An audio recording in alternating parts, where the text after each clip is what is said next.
이혼하자. 이럴 거면 왜 합가를 했어? 제 입에서 튀어나온 말이었습니다. 남편은 아무 말 없이 짐을 싸서 친정으로 돌아갔고, 저는 그 모습을 보며 이상하게도 속이 시원했습니다. 결혼 10년 차, 9살 아들을 키우는 엄마인 저는 지금 심각하게 이혼을 고민하고 있습니다.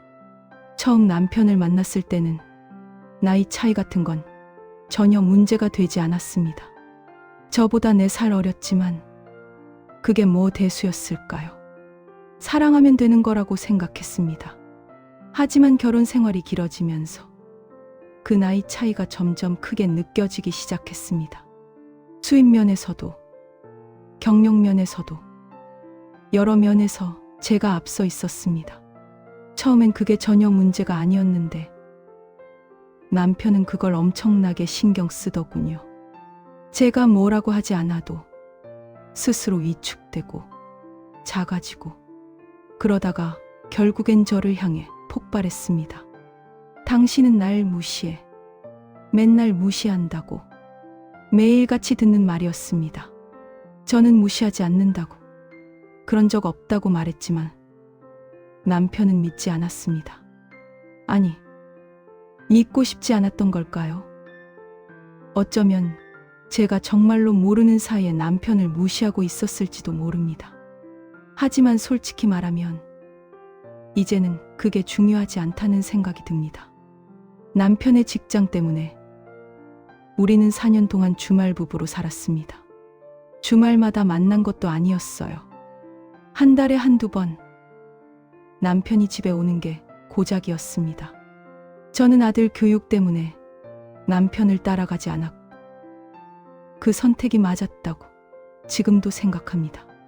하지만 그 시간 동안 남편과 아들 사이의 거리는 점점 멀어졌습니다. 아빠로서의 유대감이 형성될 시간이 없었던 거죠. 남편도 사실 부성애가 강한 편은 아니었습니다. 어렸을 때 가족으로부터 사랑을 제대로 받지 못했다는 얘기를 들었을 때 저는 그를 이해하려고 노력했습니다. 내가 더 잘해줘야지. 내가 채워줘야지. 그렇게 생각했습니다. 하지만 제가 아무리 노력해도 남편의 결핍은 채워지지 않았습니다. 오히려 더 깊어지는 것 같았어요. 저는 지쳐갔고 어느새 남편을 어른이 아닌 또 다른 아이처럼 대하고 있었습니다. 아들 둘을 키우는 기분으로 살고 있었던 겁니다. 2달 전 드디어 남편이 저희 집 근처로 발령을 받았습니다. 합가를 하게 된 거죠. 처음엔 기뻤습니다. 이제 가족이 함께 살 수 있다는 것에 설렜습니다.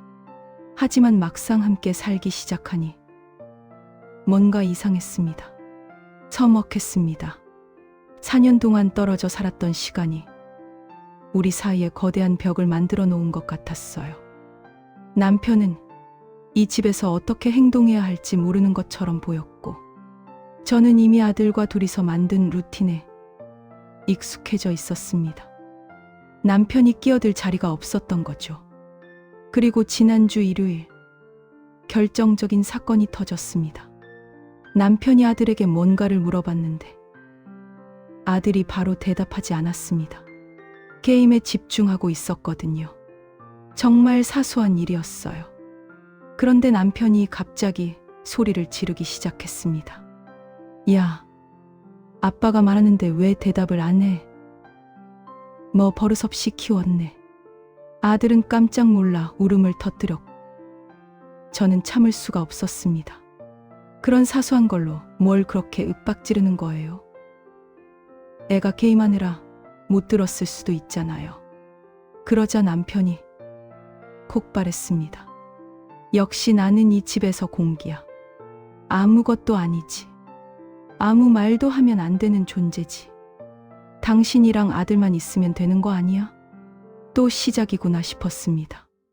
남편의 소심한 성격, 쉽게 상처받고 삐지는 모습이 이제는 지겹기만 했습니다. 저는 일부러 대꾸하지 않았습니다. 말하면 말할수록 상황만 악화될 게 뻔했으니까요. 다음 날 월요일이었습니다. 날씨가 무척 추웠고 저는 아들과 함께 미리 예약해둔 워터파크에 가기로 했습니다. 남편에게도 같이 가자고 말했습니다. 어제 일은 어제 일이고 오늘은 또 새로운 하루니까요. 우리 3명이서 같이 가요. 어제 일은 이제 그만하고. 하지만 남편은 삐친 표정으로 고개를 돌렸습니다. 난 안 갈래. 당신들이나 가. 그 순간 뭔가가 탁 끊어지는 느낌이었습니다.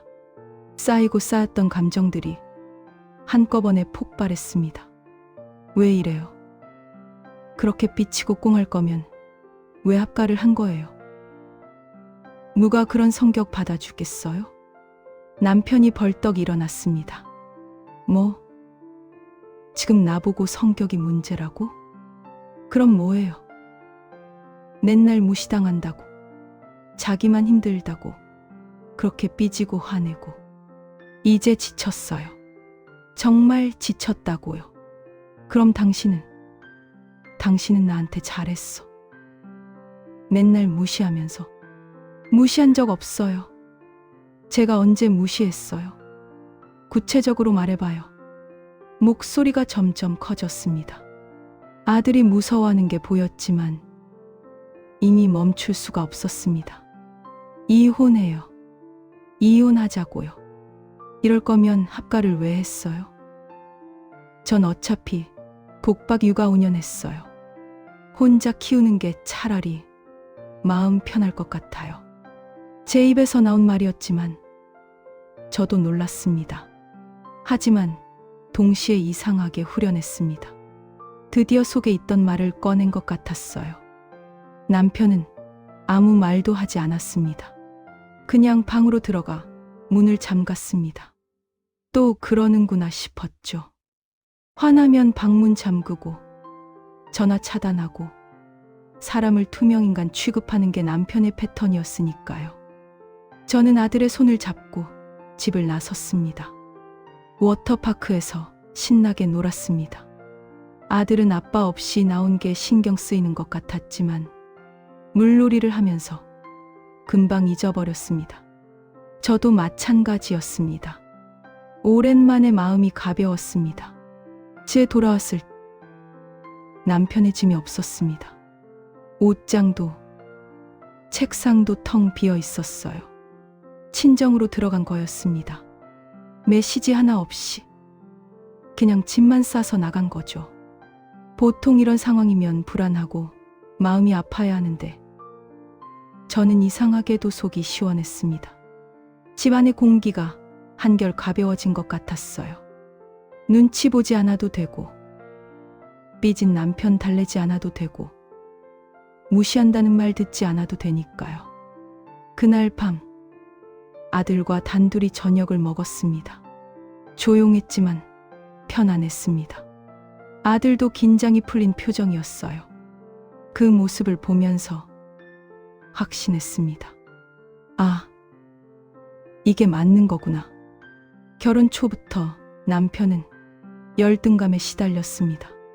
제가 뭐라고 하지 않아도 스스로 위축되고 그 위축감을 저를 향한 공격으로 표출했습니다. 말 한마디, 행동 하나하나를 무시로 받아들였고 사소한 일에도 상처받고 삐졌습니다. 처음엔 이해하려고 노력했습니다. 달래주고 설명하고 제 잘못이 아니라고 말했습니다. 하지만 10년이 지난 지금 저는 지쳤습니다. 더 이상 그 감정의 롤러코스터를 탈 수 없었습니다. 친구에게 전화를 걸었습니다. 나 진짜 이혼하려고. 뭐? 갑자기 무슨 일이야? 상황을 설명했습니다. 친구는 한참을 듣더니 조심스럽게 물었습니다. 근데 너 진심이야? 아니면 화가 나서 그러는 거야? 진심이야. 키우던 강아지가 집을 나가도 마음이 쓰이잖아. 근데 남편이 없으니까 오히려 마음이 편하고 행복해. 이게 정상이야? 친구는 한숨을 쉬었습니다. 그 정도면 답 나온 거 아니야? 맞습니다. 답은 이미 나와 있었습니다. 배우자가 없는 게 더 행복하고 안정적이고 마음 편하다면 같이 살 이유가 없는 거죠. 며칠이 지났지만 남편에게서 연락은 없었습니다. 저도 연락하지 않았습니다. 아들은 처음엔 아빠를 찾았지만 금방 적응했습니다. 오히려 전보다 더 밝아진 것 같았어요. 10년을 함께 산 사람과 헤어진다는 게 쉬운 일은 아닙니다. 하지만 10년을 더 이렇게 살 자신은 없었습니다. 맨날 눈치 보고 삐진 남편 달래고 무시한다는 말 듣고 화나면 방문 잠그고 전화 차단하는 그 패턴을 더 이상 견딜 수 없었습니다. 어쩌면 저희는 처음부터 맞지 않았던 걸지도 모릅니다. 나이 차이, 수입 차이, 경력 차이, 그 모든 게 남편에게는 견딜 수 없는 열등감으로 작용했고 그 열등감이 결국 우리 관계를 갉아먹었습니다.